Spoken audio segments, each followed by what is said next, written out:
Hello, welcome to the power education. Power education के हमारे आपके प्यारे से यूट्यूब चैनल पर आप लोग का बहुत बहुत स्वागत है। आज के सेशन में हम क्लास 12 वैद्योच्चालन हमारा चैप्टर है जिसका लास्ट सेशन पढ़ेंगे।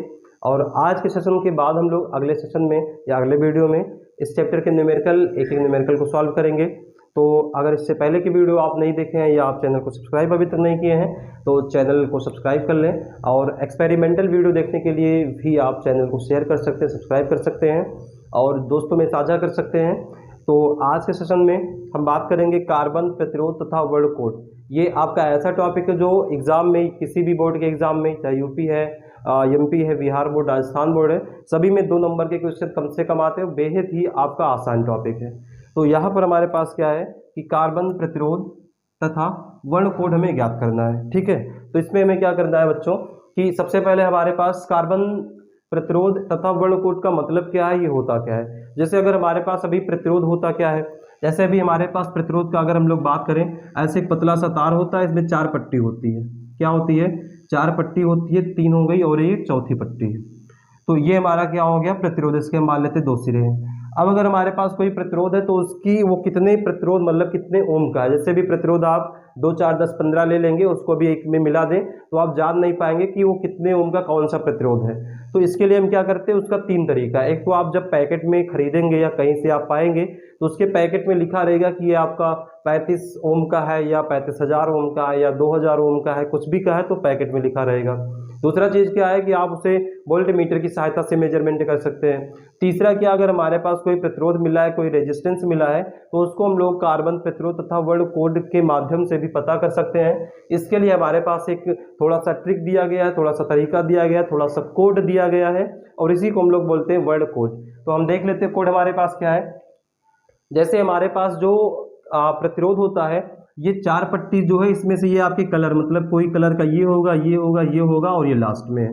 तो ये हमारे पास जो 3 कलर होते हैं वो 3 कलर हमारे पास दिए रहेंगे। ऐसा कुछ रहेगा, कोई ब्लैक रहेगा, ब्राउन रहेगा, रेड रहेगा, orange, yellow, green, blue, violet, grey, white, golden तथा सिल्वर हमारे पास कलर होते हैं। अब इसके बाद क्या है कि जैसे हमारे पास ये हमने कहा ये वाला पहला कलर है, दूसरा कलर है, तीसरा है और ये चौथा है। तो क्या होता है कि इसमें हमारे पास जो प्रथम 2 कलर होते हैं उनके लिए कोड ये लिखा गया। जैसे अगर हमारे पास पहला क्या आ गया ब्लैक, तो ब्लैक के लिए कोड क्या लिखेंगे, इसका अंक 0 लिख देंगे। इसका अंक क्या है? 0 लिखेंगे। हम मान लेते दूसरा हमारा येलो आ गया, येलो के सामने कितना लिख देंगे? 4। तो 0 और क्या हो गया? 4 हो गया। तीसरा वाला क्या बताएगा? तीसरी पट्टी। तीसरी पट्टी क्या लिखेंगे हम? 10 के गुणक के रूप में। जैसे अगर हमारे पास तीसरी पट्टी आ गया है ग्रीन, तो ग्रीन का देखो गुणक क्या है? 10 की घात 5। तो इस पर हम क्या लिख देंगे? 10 की घात 5। जो चौथी पट्टी है इसे हम लोग बोलते हैं टॉलरेंस, सहनशीलता। सहनशीलता इसका मतलब क्या है? टॉलरेंस का मतलब होता है कि जैसे अभी आप किसी बड़ी चीज को बताएंगे तो जो आप बोलते हैं लगभग, जैसे अभी आप कोई कमरे में गए, उसमें बच्चे बैठे हैं 40-50, तो अभी आप एक झलक बच्चों को देखे, आपसे पूछा जाए भाई इस कमरे में कितने बच्चे हैं, तो आप कहेंगे लगभग 40 या 45 हैं। तो उसी प्रकार से हमारे पास ये जो चौथी पट्टी क्या बताएगी? टॉलरेंस। मतलब जैसे अगर हमारे पास चौथी पट्टी क्या आ सकती है, तो गोल्डन आएगा, सुनहरा आएगा, या तो चांदी आएगा, या तो कोई कलर नहीं आएगा। तो इन्हीं तीनों में से चौथी पट्टी आपका कोई एक रहेगा। क्या होगा? या तो गोल्डन आ गया, या तो चांदी आ गया, कोई रंग का नहीं है। तो इसमें आपका क्या हो जाएगा कि जैसे अगर सुनहरा आ गया तो आप क्या लिखेंगे? +-5, +-5। चांदी आ गया +-10, मतलब क्या हो गया कि प्लस भी 10 ज़्यादा भी हो सकता है, 10% कम भी हो सकता है। कोई रंग नहीं है, +-20 मतलब 20 ज़्यादा भी हो सकता है और 20 कम भी हो सकता है। तो अब इसको याद करने का हमारे पास एक तरीका भी है। जैसे अभी हमारे पास ये ब्लैक है तो इसको हम लिख देंगे बी राय, ROY, good boy, very good wife. यहां से आप ट्रिक भी याद कर सकते हैं। क्या है? V Roy, ROY Roy, good boy, very good wife. V Roy, good boy, very good wife. अब बी से मतलब क्या हो गया? Black colour. वी से मतलब क्या? ब्राउन। आर से रेड है, ओ से ऑरेंज है, वाई से येलो है, जी से ग्रीन है, बी से ब्लैक है, वाई से वायलेट है, जी से ग्रे है और डब्ल्यू से क्या है? व्हाइट है। तो इस प्रकार से हम लोग इसको याद कर सकते हैं।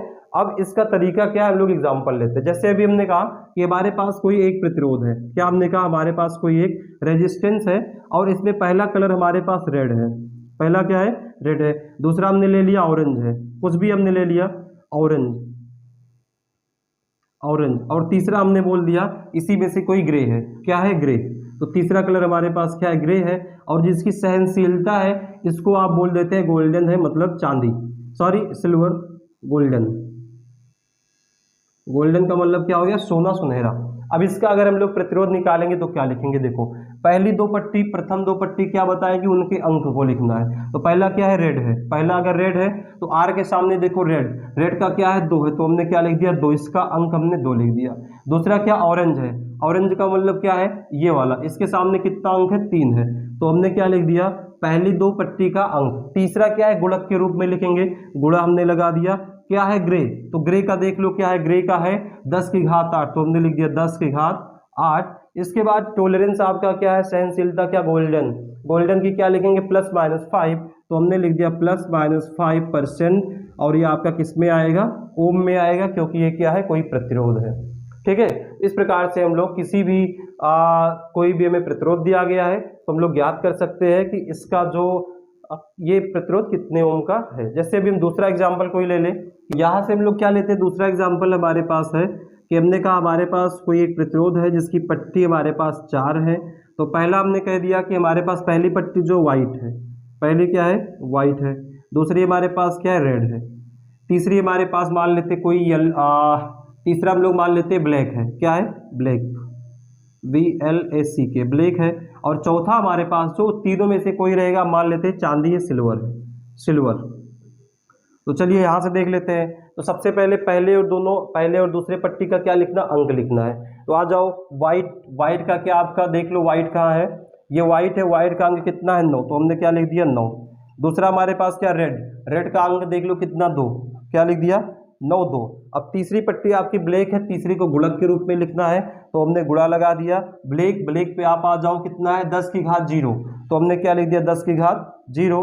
अब लास्ट में क्या, सिल्वर, सिल्वर का मतलब है +-10%, और ये क्या आपका हो गया, ओम हो गया। अब इसी को चाहे तो 10 की घात 0 का मतलब ये क्या हो गया 92 +-10%, यह आपका क्या हो गया, ओम हो गया। इस प्रकार से बेहद ही सरल ये आपका है, और बड़े ही आसानी से आप किसी भी क्वेश्चन का या कोई भी दिया गया आपके पास प्रतिरोध है तो बता सकते हैं कितने ओम का ये प्रतिरोध है। तो आशा करते हैं आपको ये टॉपिक समझ में आ गया होगा, और किसी प्रकार की समस्या के लिए आप कमेंट कर सकते हैं।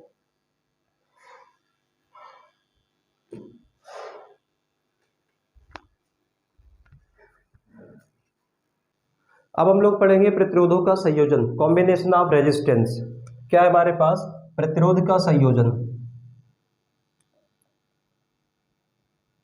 प्रतिरोध का संयोजन।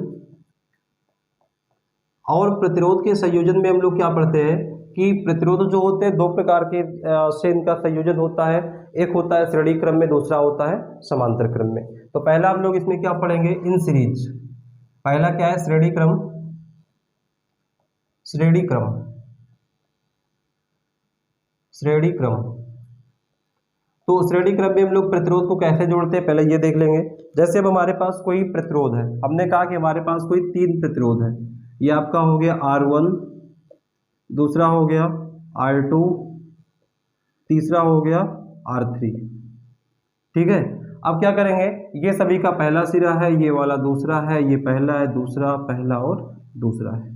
अब यहाँ से क्या कर लो बच्चों कि हम लोग कोई 2 प्रतिरोध लेते हैं। जैसे हमने कहा कि हमने R1 R2 लिया, तो इस वाले प्रतिरोध के मतलब पहले प्रतिरोध के दूसरे सिरे को अगले प्रतिरोध के पहले सिरे से जोड़ दिया, मतलब इसको उठा के यहाँ से हमने जोड़ दिया, यहाँ से हमने जोड़ दिया है। तो ये वाला किस क्रम में हो गया, आपका हो गया ये श्रेणी क्रम में। अब क्या कर ले कि ये वाला आपका क्या, दूसरे का मतलब R2 का ये पहला है, और ये वाला क्या है, दूसरा। अब क्या कर ले, R2 प्रतिरोध के दूसरे सिरे को मतलब इस वाले सिरे को R3 प्रतिरोध के पहले सिरे से जोड़ दे, तो ये वाला क्रम हमारा क्या हो गया, श्रेणी क्रम संयोजन। मतलब कि हम लोग कोई प्रतिरोध ले ले, दूसरे सिरे को पहले से, दूसरे को पहले से, फिर उसके अगले दूसरे को पहले से जोड़ दे। इस प्रकार के क्रम को हम क्या बोलते हैं, श्रेणी क्रम। दूसरा हमारे पास क्या है, समांतर। समांतर में क्या है कि जितना भी प्रतिरोध हमारे पास है उन सब के पहले सिरे को किसी एक बिंदु से, जैसे ये है इसी पे हम देख ले, इसके पहले सिरे को किसी एक बिंदु से जोड़ दिया जाए। और जो इसका दूसरा सिरा है उसको किसी एक बिंदु से जोड़ दे तो ये वाला क्रम हमारा क्या होगा, ये होगा समांतर क्रम। तो आशा करते हैं कि आपको श्रेणी और समांतर का डिफरेंस समझ में आ गया होगा। तो अब हम लोग एक एक करके पढ़ते हैं। तो पहला हम लोग क्या पढ़ेंगे, श्रेणी क्रम का संयोजन। पहले हम लोग क्या पढ़ेंगे, श्रेणी क्रम। तो चलिए श्रेणी क्रम में क्या करते हैं, सबसे पहले हमको ये 3 प्रतिरोध लेते हैं, उनको श्रेणी क्रम में जोड़ दें। तो यहाँ से हमने कहा कि हमारे पास कोई प्रतिरोध है, ये R1 है, दूसरा हमने ले लिया R2 और तीसरा हमने ले लिया है R3 और इसको हमने एक बैटरी से जोड़ दिया, इसको हमने एक बैटरी से जोड़ दिया है। तो इसको हमने बोला R1 R2 R3 और ये हमारा बैटरी है, इसको बोल दिया A और B। ठीक है, हमने 3 प्रतिरोध को श्रेणी क्रम में जोड़ दिया है और इन तीनों प्रतिरोध को एक बैटरी के द्वारा A और B से जोड़ दिया गया। अब यहाँ से क्या होगा, हम इतना जानते हैं कि जब बैटरी से जोड़ा गया इसमें से धारा का प्रवाह होगा और श्रेणी क्रम संयोजन में सभी प्रतिरोध में समान धारा जाएगी, मतलब इसमें भी I जाएगा, इसमें भी I और इसमें I। तो धारा सबके लिए सेम हो गई I, लेकिन इनके जो सिरों का विभवांतर होगा सब में अलग अलग होगा। तो पहले में V1 मान लेते हैं, दूसरे प्रतिरोध के सिरों का विभवांतर V2 और तीसरे प्रतिरोध के सिरों का विभवांतर V3 मान लेते हैं। तो इसमें थोड़ा आपको कंस्ट्रक्शन लिखना होगा, रचना लिखना होगा। तो क्या लिखेंगे, माना 3 प्रतिरोध R1 R2 R3 को श्रेणी क्रम में जोड़ा गया है जिसमें एक समान रूप से धारा I प्रवाहित है तथा इसके सिरों के बीच विभवांतर क्रमशः V1 V2 और V3 है।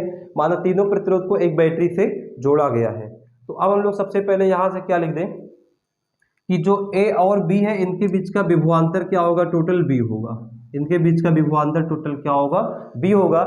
तो यहाँ पर क्या लगा दिया जाए, प्रतिरोध की परिभाषा। तो प्रतिरोध की परिभाषा लगाएंगे तो क्या आ जाएगा, यहाँ पे लिखा जाए प्रतिरोध की परिभाषा से, प्रतिरोध की परिभाषा से।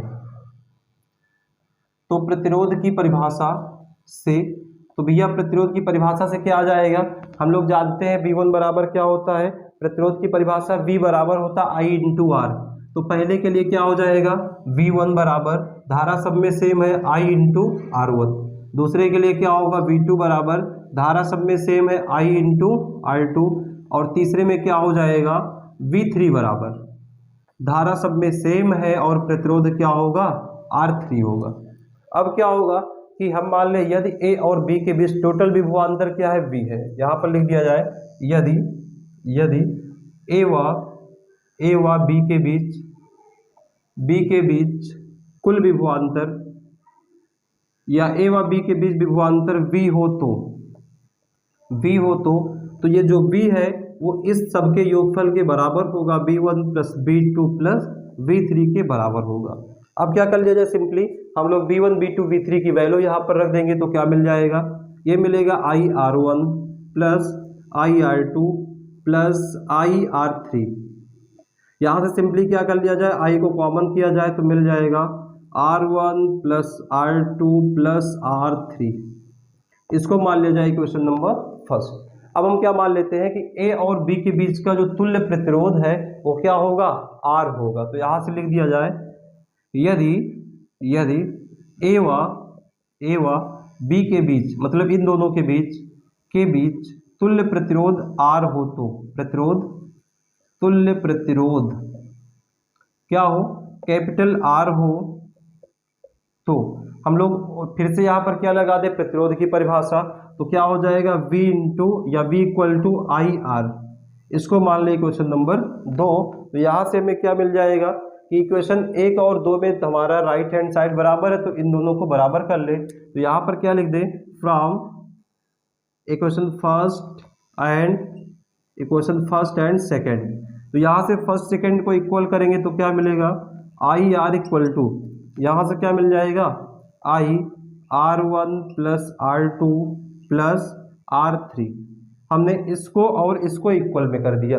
अब यहाँ से आप देखो तो कुछ कैंसिल हो रहा, I और I, तो I कैंसिल हो गया I से, तो क्या बचा है, R is equal to R1 plus R2 plus R3। और यही हमारा क्या होता है श्रेणी क्रम में किसी भी प्रतिरोध का संयोजन। तो जैसे अगर हमारे पास 3 प्रतिरोध है, हमने 3 ले लिया, अगर आपसे 5 बोल दे तो आप R5 तक चले जाएंगे, R1 R2 R3 R4 R5 चले जाएंगे। जितना भी आपसे पूछा जाएगा आप वहाँ तक जा सकते हैं। तो अब हम लोग इसके अगले टॉपिक पर बढ़ेंगे और दूसरा हमारे पास क्या है, समांतर क्रम संयोजन। चलिए अब हम लोग क्या पढ़ेंगे, समांतर क्रम। तो यहाँ से अगला हेडिंग हमारे पास क्या है, समांतर क्रम संयोजन, समांतर क्रम। तो चलिए देखिए समांतर क्रम में क्या होगा, अभी हमने आपको पहले ही बता दिया है समांतर क्रम और श्रेणी क्रम होता क्या है। तो अब इसका हम लोग फिगर बनाएंगे समांतर क्रम का। तो देखिए हम मान लेते हैं हमारे पास कोई 3 प्रतिरोध है, ये हमने ले लिया R1 और दूसरा हमने ले लिया है R2 और तीसरा हमने ले लिया है R4। तो ये हमारा पॉइंट ए मान लेते हैं, यहाँ पर मान लिया जाए ए, और ये वाला पॉइंट बी है। इसको हम जोड़ देंगे एक बैटरी से। किससे जोड़ देंगे, एक बैटरी से। चलिए ठीक, अब यहाँ से क्या होगा कि हम बोल देते हैं इनके नाम क्या है, R1, R2 और R3। ये आपका प्लस टर्मिनल, ये माइनस है। धारा कहाँ से प्रवाहित होगी, प्लस से माइनस की ओर। अब यहाँ से देखो जो भी धारा जाएगी, समांतर क्रम में क्या होता है कि धाराएं अलग अलग होती हैं जबकि उनके सिरों के बीच विभवांतर हमारा सेम होता है। तो जैसे अभी हमने कहा यहाँ से धारा आई प्रवाहित हो रही, यहाँ आई जाएगी, लेकिन अब हमारे पास रास्ते 3 हैं।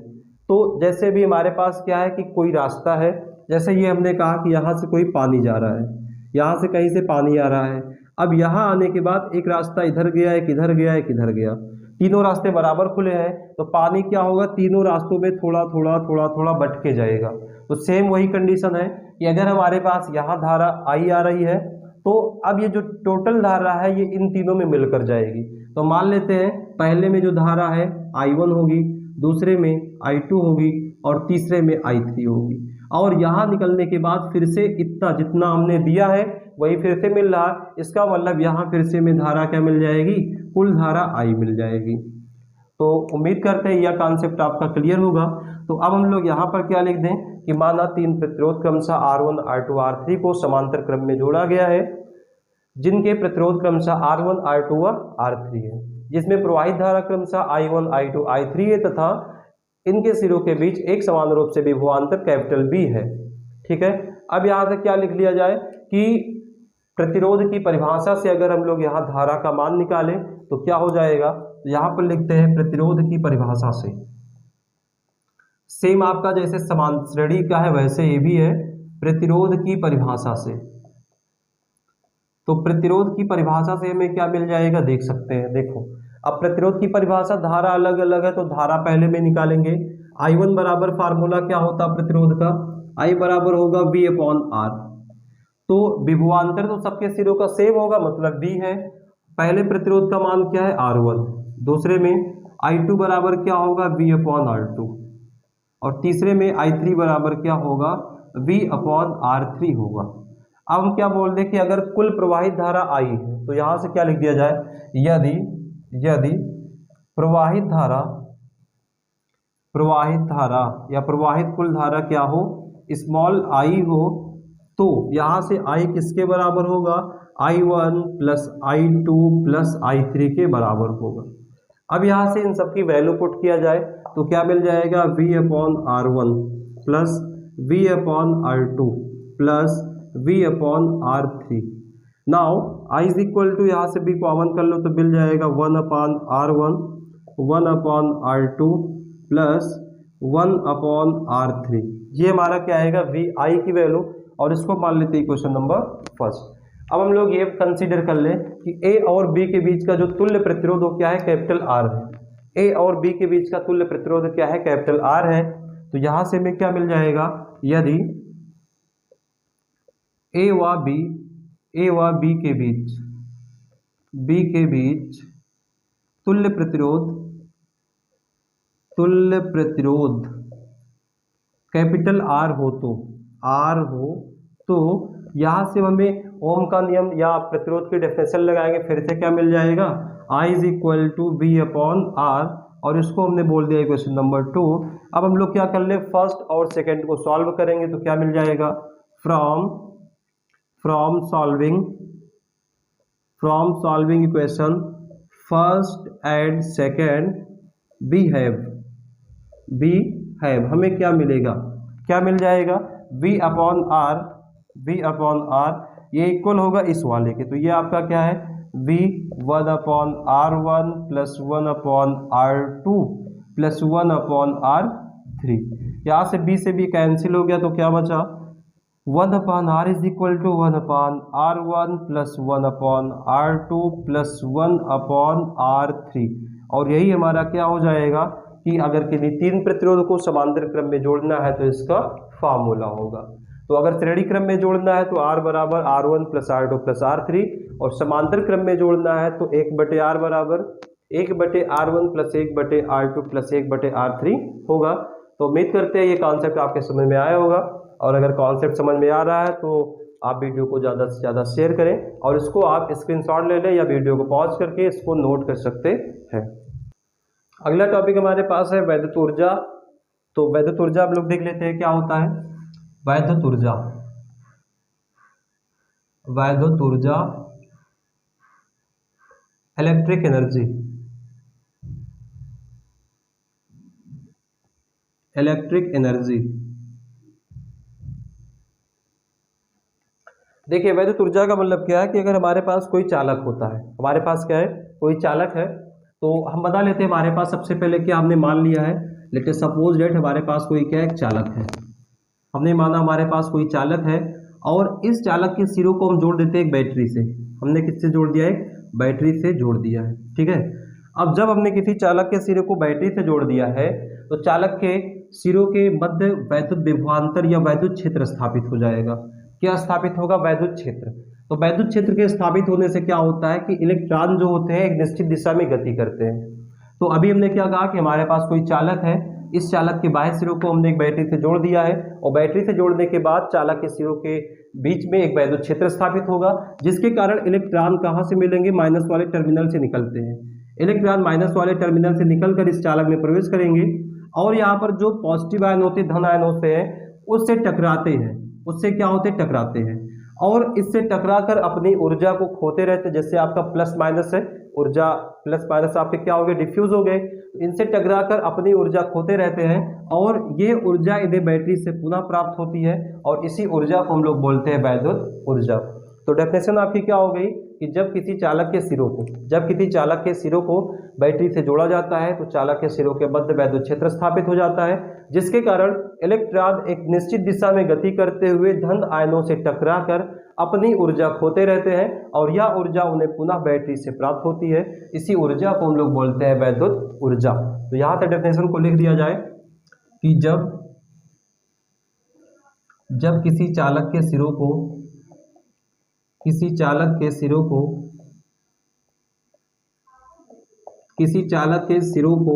बैटरी से जोड़ते हैं, बैटरी से जोड़ते हैं तो चालक के सिरों के बीच वैद्युत क्षेत्र स्थापित होता है, या वैद्युत क्षेत्र स्थापित हो जाता है। वैद्युत क्षेत्र स्थापित हो जाता है। अब वैद्युत क्षेत्र के स्थापित होने से क्या होगा, वैद्युत क्षेत्र स्थापित हो जाता है, जिसके कारण इलेक्ट्रॉन एक निश्चित दिशा में, जिसके कारण इलेक्ट्रॉन एक निश्चित दिशा में गति करते हुए, एक निश्चित दिशा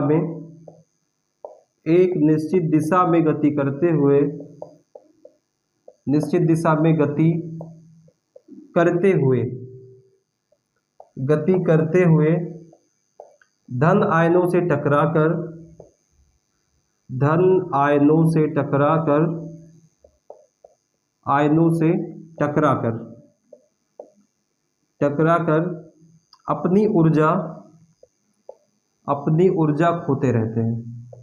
अपनी ऊर्जा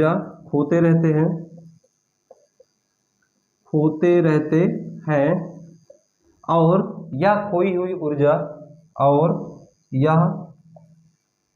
और यह खोई हुई ऊर्जा बैटरी से प्राप्त होती है, मतलब इनको जो ऊर्जा खोएंगे पुनः बैटरी से प्राप्त होती है।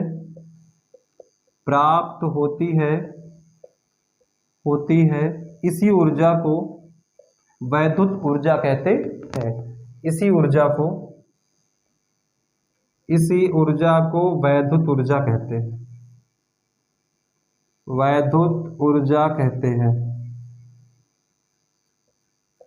ऊर्जा कहते हैं। ठीक है, तो ये आपका डेफिनेशन है। थोड़ा कहानी के रूप में है, आपका बड़ा सा है लेकिन आसान सा है। ठीक है, थोड़ा आप इसको समझने का प्रयास करेंगे। तो अब हमारे पास वैद्युत ऊर्जा है। वैद्युत ऊर्जा को हम लोग प्रदर्शित करते हैं W से। किससे लिखेंगे इसको? W से प्रदर्शित करते हैं। ऊर्जा है, मात्रक क्या होगा? जूल होगा, जूल। यह आपका क्या होगा? अर्ग होगा। बीमा क्या होगी? बीमा आपकी हो जाएगी, ऊर्जा है मतलब mL²T-2, mL²T-2 इसकी बीमा होगी। ठीक है, तो इतनी चीज हमारे पास क्या है ऊर्जा के बारे में। अब हमारे पास कुछ फार्मूला है ऊर्जा का। तो जैसे ऊर्जा का पहला फार्मूला हमारे पास विभव का आता है। जैसे हम लोग जानते हैं कि V बराबर क्या होता है? V बराबर होता है W/Q, जहां पर W क्या है? W को बोलते हैं कार्य, और किया गया कार्य क्या कहलाता? ऊर्जा। तो अगर इसका तिर्यक गुणा करेंगे W बराबर क्या आ जाएगा? V/Q। तो ये हमारा पहला फार्मूला है। दूसरा क्या है कि अगर हम लोग Q की जगह IT रख दें, Q की जगह क्या रख दें? I/T, IT, तो यहाँ से क्या मिल जाएगा? VIT मिल जाएगा। तीसरा हमारे पास क्या है कि अगर हम लोग V बराबर रख दें, V बराबर क्या रख दें? I/R। तीसरा क्या है, अगर हम लोग B बराबर क्या रख दें? I/R, तो ये आपका हो जाएगा I/R और IT है, तो ये आपका क्या बन गया? I²RT। ये हमारा तीसरा है। चौथा हमारे पास क्या है, अगर I बराबर रख दिया जाए B/R, I बराबर क्या रख दिया जाए? B/R, तो ये भी देख लो, I बराबर B/R रखेंगे तो ध्यान से देखना, I का स्क्वायर है मतलब B²/R², B²/R² इंटू में RT, तो ये भैया क्या आएगा? एक R से R कटा तो आ गया V²/R इंटू में T। तो ये आपका क्या है? 4 फार्मूला है वैद्युत ऊर्जा से रिलेटेड। ठीक है, तो इसको आप लिख सकते हैं, इसका आप स्क्रीनशॉट ले सकते हैं।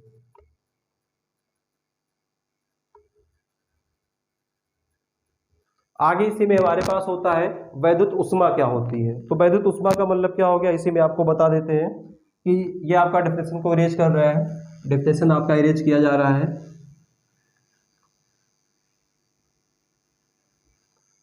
हंसते हंसते कट जाए रस्ते।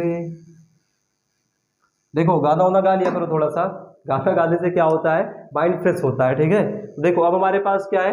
वैद्युत ऊष्मा। इसको हटा दिया जाए, आप मत हटा देना, आपके पास कॉपी, हमारे पास फोल्ड। ठीक है, वैद्युत ऊष्मा। तो वैद्युत ऊष्मा जो होता है इसे हम लोग लिखते हैं H से प्रदर्शित करते हैं। तो ये जो हमारे पास फार्मूला आया है, इसी में अगर हम लोग 4.2 से भाग कर दें, क्योंकि ऊष्मा क्या होती है? ऊष्मा का मात्रक आपका होता है कैलोरी। क्या होता है? कैलोरी। तो अगर हम इसको 4.2 से भाग कर देंगे तो ये चेंज हो जाएगा कैलोरी में। तो हमारे पास फार्मूला क्या आएगा? H बराबर, पहला क्या है?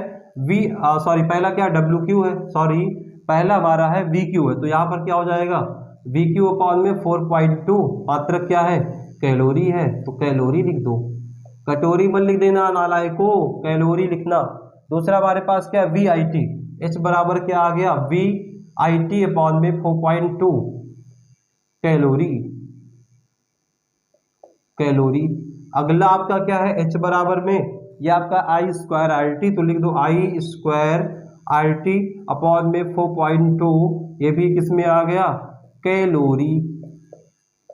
और आपका लास्ट वाला है H = V²R/T, तो V²R इंटू में T डिवाइड करेंगे 4.2 से, तो ये किस में भी आ गया है? कैलोरी में। इस प्रकार से आपका वैद्युत ऊर्जा और ऊष्मा का टॉपिक समाप्त हुआ। अब हम लोग अपने लास्ट टॉपिक की ओर बढ़ेंगे, वैद्युत शक्ति क्या होती है। वैद्युत शक्ति क्या होती है, इसका आप स्क्रीनशॉट ले लो, इन फार्मूले को आप याद कर लीजिए। इस फार्मूले की मदद से आपके पास बहुत सारे न्यूमेरिकल को सॉल्व कराया जाएगा।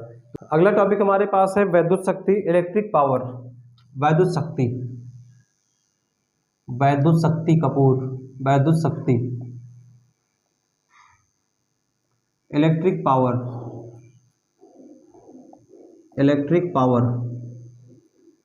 तो वैद्युत शक्ति क्या होती है कि अगर हमारे पास कोई परिपथ है, उस परिपथ में कार्य करने की दर को हम लोग बोलते हैं वैद्युत शक्ति, या उसी को हम लोग बोलते हैं कि ऊर्जा क्षय की दर। ठीक है, तो चाहे बोल दे किसी परिपथ में कार्य करने की दर को हम लोग वैद्युत शक्ति कहते हैं, या बोल दे ऊर्जा क्षय होने की दर को हम लोग वैद्युत शक्ति बोलते हैं। तो परिभाषा पहले लिखेंगे, तो सबसे पहले तो इसे प्रदर्शित करते हैं पी से, इसे प्रदर्शित करते हैं पी से, और पी बराबर होता है W/T, मतलब कार्य बटे में समय। तो यहाँ से परिभाषा क्या आएगी, किसी वैद्युत परिपथ में, किसी वैद्युत परिपथ में ऊर्जा क्षय की दर, ऊर्जा क्षय की दर को, ऊर्जा क्षय की दर को शक्ति कहते हैं, शक्ति या सामर्थ्य कहते हैं, शक्ति, या इसी को एक नाम और बोलते हैं सामर्थ्य, सामर्थ्य कहते हैं। ठीक है, तो ये आपका क्या हो गया, डेफिनेशन हो गया, परिभाषा हो गया। अब बात आती है कि इसका मात्रक क्या है। तो मात्रक आपका क्या होगा, इसका एक मात्रक होता है वाट। क्या होता है, वाट। ऐसे बोला जाता ना कि उसने उसकी वाट लगा दी, तो वो वाला वाट नहीं है ये आपका वाट। जैसे अभी आपका एलईडी बल्ब होता है, इलेक्ट्रिक बल्ब होता है 6 वाट का, 5 वाट का, 12 वाट का, जो भी होता है 100 वाट का, तो ये वो वाला वाट है, वाट लगाने वाला नहीं है, ये दूसरा वाला वाट है। एक दूसरा मात्रक आपका क्या होता है, जूल प्रति सेकंड। तो क्या हो गया, जूल प्रति सेकंड हो गया। अब बात आएगी बीमा क्या होती है। तो बीमा क्या होगी, बीमा के लिए आप क्या करेंगे, W/T। W का मतलब हो गया किया गया कार्य, mL² T-2, और T का मतलब क्या होगा, T होगा तो इसको ऊपर ले जाओगे भाई, तो क्या हो जाएगा mL², T यहाँ पर 1 है, ऊपर गया -1, मतलब T की पावर -3 होगी इसकी बीमा। और क्या होता है, इसमें कन्वर्जन होता है कि एक HP बराबर होता है 746 वाट, 746। अब HP का मतलब आपका क्या है, हार्स पावर। HP का मतलब आपका क्या है, हार्स पावर, और हार्स पावर का मतलब होता है अश्वशक्ति। जैसे भी आपके घर में कोई मोटर होगा तो बोला जाता है कि भाई हमारा मोटर, गांव में बोलते 3 हाथ पावर का है, तो हाथ नहीं होता है, हार्स पावर होता है अश्वशक्ति, मतलब 3 अश्वशक्ति का है, 5 अश्वशक्ति का है, जो कि गांव में या कहीं भी आदमी नहीं जानते हैं, जानकारी के अभाव में बोलेंगे 3 हाथ पावर का है। तो भाई वहाँ हाथ पावर नहीं, हार्स पावर होता है, अश्वशक्ति होता है। ठीक है, तो एक HP इक्वल टू क्या हो गया, 746 वाट। और जो एक सामान्य मनुष्य, जैसे भी आप कोई ट्रैक्टर वगैरह लेते तो वहाँ भी बोला जाता है 40 हार्स पावर का है, या 45, 49, 50, कोई भी आपका ट्रक है, कोई भी कार वगैरह, सब में आपका क्या रहेगा, जो उसकी सामर्थ्य होती है किस में रहेगी, HP में रहेगी। और इसके बाद जो एक सामान्य मनुष्य है, मतलब जो बीमार वगैरह नहीं है, उसको किसी प्रकार की बीमारी नहीं है, नॉर्मल आदमी है, उसकी जो शक्ति होती है वो 0.05 से 0.1 HP के बीच में होती है। मतलब क्या हो गया कि अगर हमारे पास कोई सामान्य मनुष्य है तो उसकी जो शक्ति होगी 0.05 से 0.1 हार्स पावर के बीच में होती है। तो इतनी जानकारी हमारे पास क्या थी वैद्युत शक्ति के बारे में। और अब हमारे पास लास्ट यूनिट है किलोवाट घंटा। तो किलोवाट घंटा मतलब कुछ विशेष है नहीं, वो भी एक ऊर्जा मापने की छोटी सी इकाई है, और इसमें हम लोग मापते क्या है, इससे ज्ञात करते हैं यूनिटों की संख्या। तो इसमें हम लोग ऐसे लिख लेंगे, यूनिटों की संख्या बराबर, यूनिटों की संख्या बराबर फार्मूला क्या होता है, वाट गुणे घंटे बटे में 1000। ये फार्मूला आप याद रखना, बाकी जब न्यूमेरिकल करेंगे तो इसको धड़ल्ले से उड़ाएंगे, कोई समस्या नहीं है, बेसिक है, आसान सा है। ठीक है, तो इस प्रकार से हमारा जो चैप्टर है वैद्युत चालन, थोड़ा बड़ा चैप्टर था, ये समाप्त हो गया है। और अब हम लोग अपने अगले सेशन में बढ़िया से इसके एक एक न्यूमेरिकल को सॉल्व करेंगे। तो आप लोग ईमानदारी से पढ़ाई करते रहिए, और हम लोग मिलेंगे अपने अगले सेशन में। तब तक के लिए आप हंसते रहिए, मुस्कुराते रहिए, पढ़ाई करते रहिए। जय हिंद।